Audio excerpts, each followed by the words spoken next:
जी आया नूं निੱਘਾ स्वागत। एक छोटा जिहा बच्चा मिट्टी विच खेडदा पिया, मिट्टी विच पैर पा के एक घर बनाउंदा पिया, जिस तरह असीं सारे बचपन विच बनाउंदे रहे हां।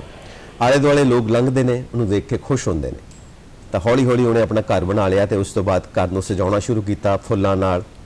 ते जदों उहने देखिया कि घर बिल्कुल सज गया ते बड़ा खुश होया। पंछी परिंदे भी आ गए, वो भी आले दुआले नचदे पे ने ते वो पंछियां दे पिछे दौड़दा भजदा ते पंछी उड उड के जांदे ने। ते इसे खेड दे विच उहदा ध्यान आसमान वल जांदा बच्चे दा, ते देखदा आसमान दे विच कोई वस्तु है। वो आले दुआले जिहड़े लोग ने उन्होंने पुछदा वो की चीज़ है। कहंदे जी ये चंद्रमा है, ये चंद है, वो की हुंदा है? ये भी एक धरती है, जिवें साडी धरती है ना, उवें ये भी एक धरती है। अच्छा, एक दिन मैं चंद दे उत्ते अपना घर बनाऊंगा, उस बच्चे ने कहा। हुण सीन बदल गया। आकाश दे विच सैटेलाइट, रॉकेट्स, यानी कि साइंस तरक्की कर चुकी है, बच्चा तरक्की कर चुका, ते पूरी जोर, पूरी वाह, पूरी जानकारी, पूरे ज्ञान दे नाल चंद वाल वध रहा कि उत्थे मैं जाके अपना घर बनाउणा। सो इंसान ने इदां ही तरक्की की ते सब तो पहला रशिया सफल होया है जदों उसने 1957 दे विच पहला सैटेलाइट भेजिया आकाश दे विच, स्पुतनिक। 15 अगस्त 1969 तो साडा इंडियन स्पेस रिसर्च ऑर्गेनाइजेशन भी काम करना शुरू कर दिंदा है। 1975 दे विच भारत पहला सैटेलाइट भेजदा है, आर्यभट्ट। इदां तमाम दुनिया के तमाम देश इस खेतर दे विच काम कर रहे हैं, सो अगे वध रहे हैं। अज असी गल करांगे खास तौर पर चंद्रयान 3 दी, जो कुछ दिन पहला तकरीबन 40-45 दिन पहला अंतरिक्ष विच भेजा गया है इसरो द्वारा, इंडियन स्पेस रिसर्च ऑर्गेनाइजेशन द्वारा। और अज असी कोशिश करन जा रहे हैं कि चंद्रमा दे उत्ते उन्होंने उतारिया जाए सफलतापूर्वक। और शाम नूं दा वक्त रखिया है विज्ञानिकां ने, और पूरियां इस वक्त गतिविधियां चल रही ने। और इस दा लाइव प्रसारण भी साडे सारे राष्ट्रीय चैनल्स तो होएगा कि असी किद्दां देखांगे कि असी चंद्रयान 3 नूं उतारन जा रहे हैं चंद्रमा दे उत्ते। और इस बारे भरपूर जानकारी देने वास्ते साडे नाल स्टूडियोज दे विच मौजूद ने पुलाड़ विज्ञानी वैभव शर्मा भारद्वाज। बहुत बहुत तुहाडा स्वागत करते हैं गल्लां ते गीत दे विच। सत श्री अकाल संजीव सर, मैं बहुत बहुत तुहाडा धन्नवाद करदा हाँ। तुसीं मैनूं अवसर दिता पुलाड़ दे बारे गल करन दा, चंद्रयान 3 दे बारे गल करन दा, ते मैं अज आशा करदा हाँ कि असीं अज सक्सैसफुली लैंड कर जाइए। तो जे अज असी एक ट्राई करांगे, बेसिकली असी ट्राई करांगे लैंड करन दी। जे साडा जिहड़ा सिस्टम है कंप्यूटर जे सानू अप्रूवल दे देगा तो असी अज लैंड कर जाएंगे। जे कोई खराबी, कोई कमी पेशी आंदी है उहदे विच लैंड करन दे विच, ते असी फिर 4 दिन बाद फिर दोबारा असी उन्होंने रीअटैम्प्ट करांगे ताकि असी सेफली लैंड कर जाइए जी। और तुसी इसरो की गल कीती है, इंडियन स्पेस रिसर्च ऑर्गेनाइजेशन दी, तुसी इसरो दे नाल मिल के प्रोजेक्ट्स कर रहे हो और अज असीं तुहाडे कोले जानकारी लै लवांगे। पहला तो दसो, बहुत ज़्यादा एक्साइटेड होवोगे, बहुत उत्साहित होवोगे इस चीज़ नूं लैके कि शाम नूं किद्दां असीं चंद्रमा दे उत्ते लैंड करना? बिल्कुल संजीव सर, पूरे इंडिया दी अखां उत्ते टिकियां होईयां ने। पूरा वर्ल्ड सानू देख रहा है कि किन्ने घट बजट दे विच, किन्ने घट पैसे विच असीं चंद्रमा ते पहुंच रहे हैं। ऑलरेडी असी चंद्रयान 1 ਆਪਾਂ भेजा, सक्सैसफुल होया, 90% उन्हें अपना काम किया। चंद्रयान 2 च भी ऑर्बिट हजे भी काम कर रहा है, ऑर्बिटर वह हजे भी काम कर रहा है। तो इन्हां सारे प्रोजेक्ट्स तो बाद असी चंद्रयान 3 ते 4 साल की कड़ी मेहनत विज्ञानिकों की, इंजीनियर्स की ते मेंटर्स की, अज फाइनली वो दिन आ ही गया कि असी चंद्रमा ते लैंड अप कर सकीए। सो चंद्रयान 3, चंद्रयान 3 है कि इहदे बारे जरा दसो, खुलासा करो। चंद्रयान 3 असी जे गल करिए 3 चीज़ां नाल, 3 इंस्ट्रूमेंट्स दे नाल वो बनया होया है। जे असी गल करिए, पहला आपां कहांगे प्रोपल्शन मॉड्यूल। प्रोपल्शन मॉड्यूल दा काम ये है कि धरती तो लैके असी चंद्रमा तक अपना जिहड़ा विक्रम लैंडर है, प्रज्ञान रोवर है, वो सेफली पहुंचा सकिए 100 kilometre surface of the moon तक। उस तो बाद साडा लैंडर काम करेगा, लैंड करन लई साडा जिहड़ा प्रज्ञान रोवर है उन्होंने सेफ साउथ पोल ते वो लैंड करेगा। ਤੇ ਜਦੋਂ ਵਿਕਰਮ ਲੈਂਡਰ ਲੈਂਡ ਕਰੇਗਾ ਉਸ ਤੋਂ ਬਾਅਦ ਸਾਡਾ ਜਿਹੜਾ ਪ੍ਰਗਿਆਨ ਹੈ, ਜਿਹੜੇ ਉਹਦੇ ਵਿੱਚ ਇਨਸਟਰੂਮੈਂਟਸ ਨੇ ਉਹ ਕੰਮ ਕਰਨਾ ਸ਼ੁਰੂ ਕਰ ਦੇਣਗੇ। ਤੇ ਇਹ ਜਿਹੜੀ ਪ੍ਰੋਬਲਮ ਸਟੇਟਮੈਂਟ ਜਿਹਨੂੰ ਆਪਾਂ ਕਹਿ ਸਕੀਏ ਕਿ ਜਿਹੜਾ ਮਕਸਦ ਹੈ, ਉਹ ਸਾਡਾ ਮਕਸਦ ਇਹ ਹੈ ਕਿ ਅਸੀਂ ਕੈਲਸ਼ੀਅਮ, ਮੈਗਨੀਸ਼ੀਅਮ ਤੇ ਇਲੈਕਟ੍ਰੋਨਸ, ਆਇਨ ਅਸੀਂ ਫਾਈਂਡ ਆਊਟ ਕਰ ਸਕੀਏ। ਉਹਦੀ ਜਿਹੜੀ ਮਿੱਟੀ ਹੈ ਅਸੀਂ ਉਹਨੂੰ ਪੂਰੀ ਅੱਛੇ ਤਰੀਕੇ ਨਾਲ ਐਕਸਪੈਰੀਮੈਂਟਲ ਵੇ ਨਾਲ ਫਾਈਂਡ ਆਊਟ ਕਰ ਸਕੀਏ ਤੇ ਜਿਹੜੀ ਉਹ ਰਿਸਰਚ ਹੈ ਉਹ ਅਸੀਂ ਪੂਰੇ ਵਰਲਡ ਵਿੱਚ ਦੇ ਸਕੀਏ, ਤਾਂ ਕਿ ਸਾਡੀ ਜਿਹੜੀ ਸਪੇਸ ਕਮਿਊਨਿਟੀ ਹੈ ਉਹ ਬਹੁਤ ਅੱਗੇ ਤੱਕ ਜਾਏ, ਸਿਰਫ ਚੰਦਰਮਾ ਤੱਕ ਨਾ ਰਹੇ, ਉਹ ਮੰਗਲ ਤੱਕ ਵੀ ਪਹੁੰਚੇ, ਉਹ ਦੂਸਰੀ ਗੈਲੈਕਸੀ ਤੱਕ ਵੀ ਪਹੁੰਚੇ। ਓਕੇ, ਮਤਲਬ ਬਹੁਤ ਜਲਦੀ ਉਹ ਦਿਨ ਆਉਣ ਵਾਲੇ ਨੇ ਕਿ ਆਪਾਂ ਸ਼ਾਮ ਨੂੰ ਆਈਸਕ੍ਰੀਮ ਖਾਣ ਵਾਸਤੇ ਖਾਣਾ ਖਾਣ ਤੋਂ ਬਾਅਦ ਚੰਦਰਮਾ ਤੇ ਜਾਇਆ ਕਰਾਂਗੇ। ਬਿਲਕੁਲ ਜੀ, ਬਿਲਕੁਲ ਬਿਲਕੁਲ। ਸਾਡੇ ਵਿਗਿਆਨਿਕ ਇੰਨੀ ਮਿਹਨਤ ਕਰ ਰਹੇ ਨੇ, ਦਿਨ ਰਾਤ ਇੱਕ ਕਰ ਰਹੇ ਨੇ, ਤੇ ਬਹੁਤ ਜਲਦੀ ਇਸ ਤਰ੍ਹਾਂ ਦਾ ਵੀ ਟਾਈਮ ਆਏਗਾ ਕਿ ਅਸੀਂ ਆਪਣੇ ਵਿਗਿਆਨਿਕ ਭੇਜ ਸਕੀਏ ਉੱਥੇ ਰਿਸਰਚ ਕਰਨ ਲਈ। ਜਿਵੇਂ USA ਨੇ ਆਪਣੇ ਬੰਦੇ ਭੇਜੇ ਸੀਗੇ, ਇਸੇ ਤਰੀਕੇ ਨਾਲ ਭਾਰਤ ਦਾ ਜਿਹੜਾ ਇਸਰੋ ਹੈ ਉਹ ਵੀ ਪਲਾਨ ਕਰ ਰਿਹਾ ਹੈ ਕਿ ਅਸੀਂ ਆਪਣੇ ਵਿਗਿਆਨਿਕ ਉੱਥੇ ਭੇਜ ਸਕੀਏ ਤੇ ਅਸੀਂ ਉੱਥੇ ਜਾ ਕੇ ਐਕਸਪੈਰੀਮੈਂਟ ਕਰ ਸਕੀਏ। ਜਿਸ ਤਰ੍ਹਾਂ ਦੁਨੀਆ ਦੀ ਹਿਸਟਰੀ ਦੇ ਵਿੱਚ ਨੀਲ ਆਰਮਸਟਰੋਂਗ ਦਾ ਨਾਮ ਆਉਂਦਾ ਹੈ ਕਿ ਜਿਨ੍ਹਾਂ ਨੇ ਪਹਿਲੀ ਵਾਰ ਚੰਦਰਮਾ ਦੇ ਉੱਤੇ ਪੈਰ ਰੱਖਿਆ, ਉਵੇਂ ਸਾਡੇ ਭਾਰਤ ਦੇ ਪੁਲਾੜ ਯਾਤਰੀ ਰਾਕੇਸ਼ ਸ਼ਰਮਾ ਦਾ ਵੀ ਨਾਮ ਆਉਂਦਾ ਹੈ। ਬਿਲਕੁਲ, ਜਦੋਂ ਉਹ ਗਏ ਸੀ 1982 ਦੇ ਵਿੱਚ। ਹਾਂਜੀ। ਤੇ ਉਹਨਾਂ ਤੋਂ ਜਦੋਂ ਉਹ ਸਪੇਸ ਸਟੇਸ਼ਨ ਦੇ ਉੱਤੇ ਬੈਠੇ ਹੋਏ ਨੇ, ਤੇ ਉਸ ਵਕਤ ਦੇ ਪ੍ਰਧਾਨ ਮੰਤਰੀ ਨੇ ਉਹਨਾਂ ਨੂੰ ਪੁੱਛਿਆ ਜੀ ਉੱਤੋਂ ਭਾਰਤ ਕਿਹੋ ਜਿਹਾ ਦਿਖਦਾ, ਉਹ ਕਹਿੰਦੇ ਨੇ ਸਾਰੀ ਦੁਨੀਆ ਤੋਂ ਵਧੀਆ ਦਿਖਦਾ ਹੈ, ਸਾਰੇ ਜਹਾਂ ਸੇ ਅੱਛਾ, ਇਹ ਉਹਨਾਂ ਦਾ ਜਵਾਬ ਸੀ। ਔਰ ਉਹ ਇਹ ਹਿਸਟਰੀ ਆ, ਡਾਕੂਮੈਂਟ ਆ। ਸੋ ਕਿਉਂ ਬਣਾਇਆ ਚੰਦਰਯਾਨ 3? ਅਸੀਂ ਇਹ ਪ੍ਰੋਜੈਕਟ ਅਸੀਂ ਕਿਉਂ ਕਰਨ ਜਾ ਰਹੇ ਹਾਂ, ਜ਼ਰੂਰਤ ਕੀ ਹੈ? ਸਰ ਦੇਖੋ, ਜੇ ਅਸੀਂ ਜ਼ਰੂਰਤ ਦੀ ਗੱਲ ਕਰੀਏ ਤਾਂ ਆਲਰੇਡੀ USA ਇੰਨੀ ਰਿਸਰਚ ਕਰ ਰਿਹਾ ਸਪੇਸ ਸਾਇੰਸ ਟੈਕਨੋਲੋਜੀ 'ਚ, ਰਸ਼ੀਆ ਨੇ ਸਪੇਸ ਸਾਇੰਸ ਐਂਡ ਟੈਕਨੋਲੋਜੀ 'ਚ ਕਰ ਰਿਹਾ ਹੈ ਇੰਨੀ ਰਿਸਰਚ, ਤੇ ਫਿਰ ਇਹਨਾਂ ਸਾਰਿਆਂ ਨੇ ਇੰਨੀ ਰੈਕਟੀਫਿਕੇਸ਼ਨਸ ਕੀਤੀ ਹੈ। ਤੇ ਇਸਰੋ ਨੂੰ ਰਿਕੁਆਇਰਮੈਂਟ ਸੀਗੀ ਕਿ ਉਹ ਵੀ ਆਪਣੇ ਕੁਝ ਐਕਸਪੈਰੀਮੈਂਟ ਚੰਦਰਮਾ ਉੱਤੇ ਕਰੇ, ਉਹਦਾ ਐਟਲਸ ਤਿਆਰ ਕਰੇ, ਉੱਥੇ ਦੀ ਜਿਹੜੀ ਸੋਇਲ ਹੈ ਉਹਨੂੰ ਕੈਟੇਗਰਾਈਜ਼ ਕਰੇ ਕਿ ਕਿੱਥੇ ਕਿੰਨੇ ਕਨਸਟੀਟਿਊਟਸ ਨੇ ਅਵੇਲੇਬਲ। ਤੇ ਇਹਨੇ ਇसी ਪ੍ਰੋਬਲਮ ਸਟੇਟਮੈਂਟ ਸੋਲਵ ਕਰਨ ਲਈ ਉਹਨਾਂ ਨੇ ਪਹਿਲਾਂ ਚੰਦਰਯਾਨ 1 ਡਿਜ਼ਾਈਨ ਕੀਤਾ, ਪਹਿਲਾਂ ਪੂਰਾ ਐਟਲਸ ਤਿਆਰ ਕੀਤਾ। ਉਸ ਤੋਂ ਬਾਅਦ ਉਹਨਾਂ ਨੇ ਉੱਥੇ ਦੇ ਜਿਹੜੇ ਇਲੈਕਟ੍ਰੋਨਸ ਨੇ, ਉਹਨਾਂ ਦੇ ਆਇਨਸ ਨੇ, ਉਹਦੀ ਜਿਹੜੀ ਮਿੱਟੀ ਹੈ ਸਾਡੀ ਕਿੰਨੀ ਕੰਮ ਆ ਸਕਦੀ ਹੈ, ਉਹ ਉਹਨਾਂ ਨੇ ਚੰਦਰਯਾਨ 1 'ਚ ਕੰਮ ਕੀਤਾ। ਉਸ ਤੋਂ ਬਾਅਦ ਉਹਨਾਂ ਨੇ ਚੰਦਰਯਾਨ 2 ਉਹਨਾਂ ਨੇ ਡਿਜ਼ਾਈਨ ਕੀਤਾ, ਆਰਬਿਟਰ ਨੇ ਆਪਣਾ ਪ੍ਰੋਪਰ ਕੰਮ ਕੀਤਾ। ਕੁਝ ਕਾਰਨਾਂ ਕਰਕੇ, ਕੁਝ ਸੌਫਟਵੇਅਰ ਗਲਿਚਸ ਕਰਕੇ that was not that much limited successful। ਉਸ ਤੋਂ ਬਾਅਦ ਰਿਕੁਆਇਰਮੈਂਟ ਸੀਗੀ ਕਿ ਅਸੀਂ ਜਿਹੜੇ ਹੈਬਿਟੇਬਲ ਆਫ ਅਰਥ ਨੇ ਅਸੀਂ ਉਹਨੂੰ ਵੀ ਫਾਈਂਡ ਆਊਟ ਕਰ ਸਕੀਏ। ਹੈਬਿਟੇਬਲ ਆਫ ਅਰਥ ਦਾ ਮਤਲਬ ਇਹ ਹੈ ਕਿ ਇੱਕ ਇਸ ਤਰ੍ਹਾਂ ਦਾ ਪਲੈਨਟ ਜਿਹਦੇ ਵਿੱਚ ਮੈਗਨੈਟਿਕ ਫੀਲਡ ਹੋਵੇ, ਵਾਟਰ ਕੰਟੈਂਟਸ ਹੋਣ, ਨਾਟ ਐਗਜ਼ੈਕਟਲੀ ਵਾਟਰ ਕੰਟੈਂਟਸ ਅਵੇਲੇਬਲ ਹੋਣ।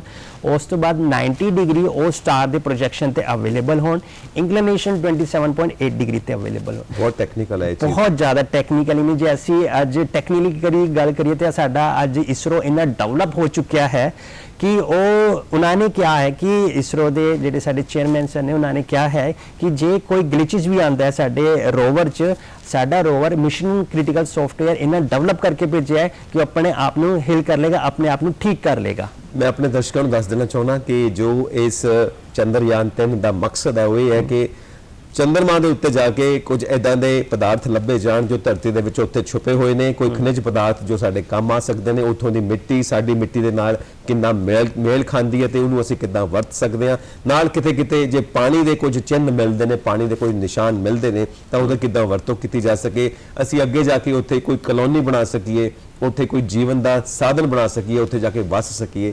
ਇਹ ਸਭ ਚੀਜ਼ਾਂ ਲੈ ਕੇ, ਇਹ ਮਕਸਦ ਲੈ ਕੇ ਚੱਲ ਰਹੇ ਹਾਂ ਜੀ। ਸੋ ਤੁਸੀਂ ਇਹ ਦੱਸਿਆ ਗੱਲਬਾਤ ਦੇ ਵਿੱਚ ਕਿ ਪਹਿਲਾਂ ਵੀ ਕਈ ਵਾਰ ਇਦਾਂ ਦੇ ਪ੍ਰੋਜੈਕਟ ਕੀਤੇ ਗਏ ਜਿਹਦੇ ਵਿੱਚ ਕਈ ਵਾਰ ਸੰਪੂਰਨ ਸਫਲਤਾ ਮਿਲਦੀ ਹੈ, ਕਈ ਵਾਰ ਅੱਧੀ ਅਧੂਰੀ ਸਫਲਤਾ ਮਿਲਦੀ ਆ। ਤੇ ਚੰਦਰਯਾਨ 3 ਆਪਣੇ ਆਪ ਦੇ ਵਿੱਚ ਅਸੀਂ ਪੂਰੀ ਤਰ੍ਹਾਂ ਤਿਆਰ ਕਰਕੇ ਭੇਜਿਆ, ਜਿਹਦੇ ਵਿੱਚ ਕੋਈ ਨੁਕਸ ਪੈਂਦਾ ਵੀ ਹੈ ਤੇ ਆਪਣੇ ਆਪ ਨੂੰ ਆਪੇ ਠੀਕ ਕਰ ਲੇਗਾ। ਜੀ ਬਿਲਕੁਲ। ਇਸਰੋ ਨਾਲ ਤੁਸੀਂ ਜੁੜੇ ਹੋਏ ਹੋ, ਇਸਰੋ ਦੇ ਇਤਿਹਾਸ ਬਾਰੇ ਥੋੜਾ ਬਹੁਤ ਜ਼ਰੂਰ ਦੱਸੋ ਸਾਨੂੰ। ਯਾ ਬਿਲਕੁਲ। ਇਸਰੋ ਦੀ ਅਸੀਂ ਜੇ ਗੱਲ ਕਰੀਏ, ਸਭ ਤੋਂ ਪਹਿਲਾਂ ਇਨਕੋਸਪਰ ਇੱਕ ਸੁਸਾਇਟੀ ਬਣਾਈ ਗਈ ਸੀ, ਸਪੇਸ ਸੁਸਾਇਟੀ ਬਣਾਈ ਗਈ ਸੀ ਆਪਣੇ ਇੰਡੀਆ 'ਚ, ਸਾਇੰਟਿਸਟ ਵਿਕਰਮ ਸਾਰਾਭਾਈ ਹੁਣਾਂ ਨੇ, ਤੇ ਇਹ ਬਣੀ ਸੀਗੀ 1963 'ਚ, ਰਾਈਟ। ਤੇ ਉਹਨਾਂ ਦਾ ਮੇਨ ਏਜੰਡਾ ਇਹੀ ਸੀਗਾ ਕਿ ਅਸੀਂ ਆਪਣੇ ਇੰਡੀਆ ਨੂੰ ਆਪਣੀ ਇੱਕ ਨਿਊ ਟੈਕਨੋਲੋਜੀ 'ਚ ਇੰਟਰੋਡਿਊਸ ਕਰੀਏ, ਨਵੀਂ ਟੈਕਨੋਲੋਜੀ ਲੈ ਕੇ ਆਈਏ ਤੇ ਸਪੇਸ ਵਿੱਚ ਵੀ ਆਪਣਾ ਕੰਟਰੀਬਿਊਸ਼ਨ ਹੋਵੇ ਜੀ। ਤੇ ਇੰਨੀ ਉਹਨਾਂ ਦੀ ਮਿਹਨਤ ਕਰਕੇ ਅਸੀਂ 1969 ਦੇ ਵਿੱਚ ਇਸਰੋ ਡਿਵੈਲਪ ਕਰ ਲਿਆ, ਇੰਡੀਅਨ ਸਪੇਸ ਰਿਸਰਚ ਆਰਗੇਨਾਈਜੇਸ਼ਨ ਕਰ ਲਈ। ਲੇਕਿਨ ਉਦੋਂ ਇਨਕੋਸਪਰ ਡਿਫਰੈਂਟ ਹੋ ਗਿਆ ਸੀਗਾ, ਵੱਖਰਾ ਹੋ ਗਿਆ ਸੀਗਾ ਤੇ ਇਸਰੋ ਦਾ ਪ੍ਰੋਪਰ ਇੱਕ ਏਜੰਡਾ ਬਣਾਤਾ ਸੀਗਾ ਕਿ ਤੁਸੀਂ ਰਿਸਰਚ ਕਰਨੀ ਹੈ ਦੂਸਰੇ ਪਲੈਨਟਸ ਦੇ ਉੱਪਰ ਤੇ ਉਹਨਾਂ ਦੀ ਜੀਵਨ ਫਾਈਂਡ ਆਊਟ ਕਰਨਾ ਹੈ, ਜੀਵਨ ਲੱਭਣਾ ਹੈ। ਤੇ ਇਹਨਾਂ ਦੇ ਮਿਹਨਤ ਕਰਕੇ ਹੀ 1975 ਦੇ ਵਿੱਚ ਅਸੀਂ ਪਹਿਲਾ ਆਪਣਾ ਜਿਹੜਾ ਆਰਟੀਫੀਸ਼ੀਅਲ ਸੈਟੇਲਾਈਟ ਹੈ ਆਰਿਆਭੱਟਾ ਉਹ ਅਸੀਂ ਲਾਂਚ ਕੀਤਾ ਸੀਗਾ ਜੀ ਜੀ। ਬਹੁਤ ਵਧੀਆ, ਮਤਲਬ ਇਹ ਸਾਰਾ ਅਸੀਂ ਇਤਿਹਾਸ ਲੈ ਕੇ ਚੱਲ ਰਹੇ ਹਾਂ ਔਰ ਉਹਦੇ ਆਧਾਰ ਦੇ ਉੱਤੇ ਹੀ ਅਸੀਂ ਆਪਣਾ ਜੋ ਚੰਦਰਯਾਨ 3 ਹੈ ਇਹਨੂੰ ਟੈਕਨੀਕਲੀ ਅਸੀਂ ਬਹੁਤ ਮਜ਼ਬੂਤ ਬਣਾਇਆ। ਬਹੁਤ ਸਰ। ਵੈਭਵ ਜੀ, ਇੱਕ ਗੈਸਟ, ਇੱਕ ਮਾਹਿਰ ਮਹਿਮਾਨ ਸਾਡੇ ਨਾਲ ਹੋਰ ਜੁੜਨ ਜਾ ਰਹੇ ਨੇ ਸਕਾਈਪ ਦੇ ਜ਼ਰੀਏ। ਉਹਨਾਂ ਦਾ ਨਾਮ ਹੈ ਸਰਬਜੋਤ ਸਿੰਘ ਸੰਧੂ, ਜੋ ਐਸੋਸੀਏਟ ਪ੍ਰੋਫੈਸਰ ਨੇ doctor BR Ambedkar NIT Jalandhar ਤੋਂ। ਉਹਨਾਂ ਨਾਲ ਵੀ ਅਸੀਂ ਚੰਦਰਯਾਨ 3 ਬਾਰੇ ਗੱਲਬਾਤ ਕਰਨ ਜਾ ਰਹੇ ਹਾਂ। ਗੁੱਡ ਮਾਰਨਿੰਗ ਜੀ, ਸਤਿ ਸ੍ਰੀ ਅਕਾਲ। हाँ जी संजीव जी ते सारे दर्शकों ਨੂੰ ਮੇਰੀ ਸਤਿ ਸ੍ਰੀ ਅਕਾਲ ਜੀ। ਸੰਧੂ ਸਾਹਿਬ, ਅਸੀਂ ਅੱਜ ਬਹੁਤ ਜ਼ਿਆਦਾ ਖੁਸ਼ ਹਾਂ ਔਰ ਉਤਸ਼ਾਹਿਤ ਵੀ ਹਾਂ ਕਿ ਚੰਦਰਯਾਨ 3 ਆਪਣੀ ਮੰਜ਼ਿਲ ਵੱਲ ਵਧ ਰਿਹਾ। ਤੁਹਾਡੇ ਵਿਚਾਰ ਜਾਣਨਾ ਚਾਹਾਂਗੇ ਅਸੀਂ ਚੰਦਰਯਾਨ 3 ਬਾਰੇ ਤੇ ਤੁਹਾਡੀਆਂ ਕੀ ਸ਼ੁਭ ਇੱਛਾਵਾਂ ਨੇ ਨਾਲ ਉਹਦੇ। ਹਾਂਜੀ, ਸਾਡੀ ਸਾਰਿਆਂ ਦੀ ਇੱਛਾਵਾਂ ਹੈ ਕਿ ਇਹ ਜਿਸ ਤਰ੍ਹਾਂ ਇੱਕ ਤੈਅ ਸਮਾਂ ਹੈ ਇਹਦਾ ਵੀ 6:04 ਤੇ ਸ਼ਾਮ ਨੂੰ ਇਹ ਉੱਥੇ ਲੈਂਡ ਕਰੇਗਾ ਤੇ ਇਸ ਦੇ ਲੈਂਡ ਹੋਣ ਦੀ ਪ੍ਰਕਿਰਿਆ ਹੈ ਜੋ ਉਹ 20 ਮਿੰਟ ਪਹਿਲਾਂ ਹੀ ਸ਼ੁਰੂ ਹੋ ਜਾਏਗੀ ਜੀ। ਮੈਂ ਇੱਥੇ ਦੱਸਣਾ ਚਾਹਾਂਗਾ ਕਿ ਜੋ ਵਿਕਰਮ ਲੈਂਡਰ ਹੈ ਇਹ ਇੱਕ ਆਰਟੀਫੀਸ਼ੀਅਲ ਇੰਟੈਲੀਜੈਂਸ ਨਾਲ ਲੈਸ ਇੱਕ रोबोट है जी, जिसने अपने आप ही ऑटोमेटिक लैंडिंग करनी है। जिस तरह की आम करके सोचा जाता है कि इसरो के जो साइंटिस्ट हैं वो इस विक्रम लैंडर को इथों रिमोट नाल कंट्रोल कर रहे होंगे, मगर इस तरह नहीं है क्योंकि इथों जो सिग्नल भेजा जाए चंद्रमा के उत्ते ते वो सिग्नल जान विच ही 1.5 सेकंड लग जाता है ते उथों सिग्नल आने विच 1.5 सेकंड लग जाता है, तो कुल मिला के 3 सेकंड लग जाते हैं। ये 3 सेकंड का जो लैग है ये स्पेस के विज्ञान में काफ़ी ज़्यादा लैग है, तो इस करके इन्होंने विक्रम लैंडर में एक बहुत ही एडवांस्ड सेंसर नाल लैस किया होया है। तो मैं इत्थे कुछ जो ये सेंसर मेन जो नाल लगे हुए हैं उसका फर्स्ट एक सेंसर है लेजर एल्टीमीटर जी। तो लेजर एल्टीमीटर जो सेंसर है इसने विक्रम लैंडर तो लेजर सुटने हैं तो लेजर सुट के चंद्रमा की धरती को टकरा के वापस आएगी तो उहदे नाल उसकी दूरी नाप लेगी। एक होर सेंसर लगा हुआ है जिसका नाम है लिराप सेंसर। सो इसने नेविगेशन डेटा विक्रम लैंडर नू देना है। एक होर सेंसर लगा है जिहदे गे बैंड एल्टीमीटर सेंसर लगा है। इसने एक रडार दे नाल मिल के काम करना है तो इसने इस गल का ध्यान रखना है भी विक्रम लैंडर गड्ढे उत्ते जिसनूं क्रेटर भी कहा जाता है उहदे उत्ते किते लैंड ना कर जाए। इहदे विच लैंड पोजीशन सेंसर लगा है ते हज़ार डिटेक्शन एंड अवॉइडेंस कैमरा लगा है। एक तरह विक्रम लैंडर दी 2 अखां हैगियां जी। इहदे विच लेजर डॉपलेट वेलोसिटी मीटर लगा है जिसने विक्रम लैंडर नूं उसदी गति बारे दसना है। हॉरिजॉन्टल वेलोसिटी कैमरा सेंसर लगा है। इहदे विच माइक्रो स्टार सेंसर ते टच डाउन सेंसर लगा हुआ है। सो विक्रम लैंडर दी जो लैंडिंग है बिल्कुल ऑटोमैटिक है। बस इसरो के वैज्ञानिक इत्थे बैठ के उसनूं देखणगे भी सब कुछ सही हो रहा है कि नहीं। जी संधू साहब, एक चीज़ होर मैं जानना चाहांगा तुहाडे कोलों, जिस तरह दस्सिया जा रहा कि ये अपने आप दे विच पूरी तरह नाल मुकम्मल एक सैटेलाइट अपने आप दे विच एक मुकम्मल आर्टिफिशियल इंटैलीजेंस है। हाँ जी जी। सो इहदियां जो गतिविधियां ने इहदे बारे मैं जानना चाहांगा तुहाडे कोलों। हाँ जी, इहदे विच कई पेलोड्स लगे हुए हैं। पेलोड्स नूं पंजाबी भाषा विच विज्ञानिक अते तकनीकी उपकरण भी असीं कह सकते हैं। सो जो वैज्ञानिक ते तकनीकी उपकरण लगे हुए हैं वो विक्रम लैंडर विच अलग लगे हुए हैं। रोवर जो इहदे विचों प्रज्ञान रोवर जो विचों निकल के बाहर आएगा उहदे विच अलग लगे हुए हैं ते प्रोपल्शन मॉड्यूल जो कि 17 अगस्त नूं ही इस तो अलग हो गया सी उहदे विच अलग लगे हुए हैं। जी जी तो जी। सब तो पहला जो विज्ञानिकी ते तकनीकी उपकरण जिसनूं असीं पेलोड भी कहते हैं जो लैंडर विच लगे हैं वो हैगा Chandrayaan surface thermo physical experiment instrument. जी संधू साहब, की करना है कि चंद्रमा के विच जो थर्मल कंडक्टिविटी है उसमें नापना है। जी जी संधू साहब। हाँ जी हाँ जी, thank you so much Sandhu साहब, तुसी जो ये जानकारी दी है ये बहुत काम आएगी और साडियां ਤੁਹਾਡੇ ਲਈ ਔਰ ਤੁਹਾਡੀਆਂ ਸਾਡੇ ਲਈ ਸ਼ੁਭ ਇੱਛਾਵਾਂ ਹਮੇਸ਼ਾ ਬਣੀਆਂ ਰਹਿਣ। Thank you so much. So ਅਸੀਂ ਆਪਾਂ ਵੈਭਵ ਜੀ ਕੰਟੀਨਿਊ ਕਰਦੇ ਹਾਂ ਆਪਾਂ ਆਪਣੀ ਗੱਲਬਾਤ। ਇੱਕ ਤਾਂ ਹੈ ਇਹਦੀ ਟੈਕਨੀਕਲ ਅਸੀਂ ਲੈ ਰਹੇ ਹਾਂ ਜੀ। ਹੁਣ ਟੈਕਨੀਕਲੀ ਜੇ ਅਸੀਂ ਦੇਖੀਏ ਕਿ 40-45 ਦਿਨ ਹੋ ਚੁੱਕੇ ਨੇ ਜਦੋਂ ਲਾਂਚ ਕੀਤਾ ਗਿਆ ਹੈ, ਇਹਨਾਂ ਦਿਨਾਂ ਦੇ ਵਿੱਚ ਅੱਜ ਦੇ ਦਿਨ ਦੀ ਤਿਆਰੀ ਅਸੀਂ ਕਿੱਦਾਂ ਕੀਤੀ ਹੈ ਲੈਂਡਿੰਗ ਤੱਕ ਆਉਣ ਵਾਸਤੇ? ਦੇਖੋ ਸਰ, ਜਦੋਂ ਵੀ ਅਸੀਂ ਕੋਈ ਸਪੇਸ ਡੀਪ ਨੈਟਵਰਕ 'ਚ ਜਾਂਦੇ ਆ, ਉਸ ਤੋਂ ਪਹਿਲਾਂ ਅਸੀਂ ਉਹਦਾ ਔਰਬਿਟ ਡਿਜ਼ਾਈਨ ਕਰਦੇ ਆ।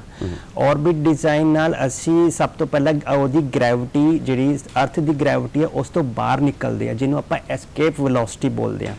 ਤੇ ਇਹਦੀ escape velocity 11 point something kilometre ਪਰ ਸੈਕਿੰਡ ਦੇ ਹਿਸਾਬ ਨਾਲ ਹੋਣੀ ਚਾਹੀਦੀ ਹੈ। ਜੇ ਉਹ ਉਸ ਤੋਂ ਥੱਲੇ ਨਹੀਂ ਹੋਏਗਾ ਦੈਨ ਇਟ ਵਿਲ ਇਹ ਆਪਣੀ ਧਰਤੀ ਵਿੱਚ ਹੀ ਆ ਕੇ ਡਿੱਗ ਜਾਏਗਾ। ਤੇ ਇਸ ਲਈ ਸਭ ਤੋਂ ਪਹਿਲਾਂ ਅਸੀਂ ਲੋ ਅਰਥ ਔਰਬਿਟ ਡਿਜ਼ਾਈਨ ਕਰਦੇ ਨੇ, ਫਿਰ ਟਰਾਂਸਫਰ ਔਰਬਿਟ ਡਿਜ਼ਾਈਨ ਕਰਦੇ ਨੇ, ਤੇ ਉਸ ਤੋਂ ਬਾਅਦ ਤੋਂ ਅਸੀਂ ਫਾਈਨਲ ਔਰਬਿਟ ਡਿਜ਼ਾਈਨ ਕਰਦੇ ਨੇ। ਤੇ ਇਹ ਔਰਬਿਟ ਕਨਸਟੈਂਟਲੀ ਟਾਈਮ ਦੇ ਨਾਲ ਨਾਲ ਚੇਂਜ ਹੁੰਦੇ ਰਹਿੰਦੇ ਨੇ। ਤੇ ਇਹਨੂੰ ਚੇਂਜ ਕਰਨ ਦਾ ਜਿਹੜਾ ਤਰੀਕਾ ਹੈ ਉਹ ਹੁੰਦਾ ਹੈ ਸਾਡੇ ਕੋਲ ਮਾਈਕਰੋ ਥਰਸਟਰ।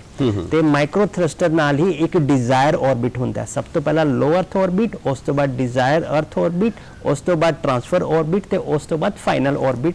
ਜਦੋਂ ਅਸੀਂ ਫਾਈਨਲ ਔਰਬਿਟ 'ਚ ਅਸੀਂ ਪਹੁੰਚ ਜਾਂਦੇ ਹਾਂ ਤੇ ਫਿਰ ਅਸੀਂ ਫਾਈਨਲੀ ਆਪਣਾ ਮਿਸ਼ਨ ਕ੍ਰਿਟੀਕਲ ਜਿਹੜਾ ਹੁੰਦਾ ਉਹਨੂੰ ਫੁਲਫਿਲ ਕਰ ਸਕਦੇ ਹਾਂ। ਸੋ ਇਹਦੇ ਵਿੱਚ ਇੱਕ ਚੀਜ਼ ਬਾਰ-ਬਾਰ ਕਹਿ ਰਹੇ ਨੇ ਔਰ ਸੰਧੂ ਸਾਹਿਬ ਨੇ ਵੀ ਕਹੀ ਕਿ ਅਸੀਂ 100% ਬਿਲਕੁਲ ਸ਼ੋਰ ਹਾਂ ਜੀ ਇਹ ਬਿਲਕੁਲ ਠੀਕ ਉਤਰੇਗਾ। ਇੰਨਾ ਜ਼ਿਆਦਾ ਕੌਨਫੀਡੈਂਸ ਇਸਰੋ ਨੂੰ ਕਿਉਂ ਹੈ ਸਰ? ਇੰਨਾ ਜ਼ਿਆਦਾ ਕੌਨਫੀਡੈਂਸ ਇਸ ਲਈ ਹੈ ਕਿਉਂਕਿ ਅਸੀਂ 1969 ਤੋਂ ਹੀ ਆਪਣੇ ਆਪ ਨੂੰ ਇੰਨਾ ਡਿਵੈਲਪ ਕਰ ਰਹੇ ਹਾਂ।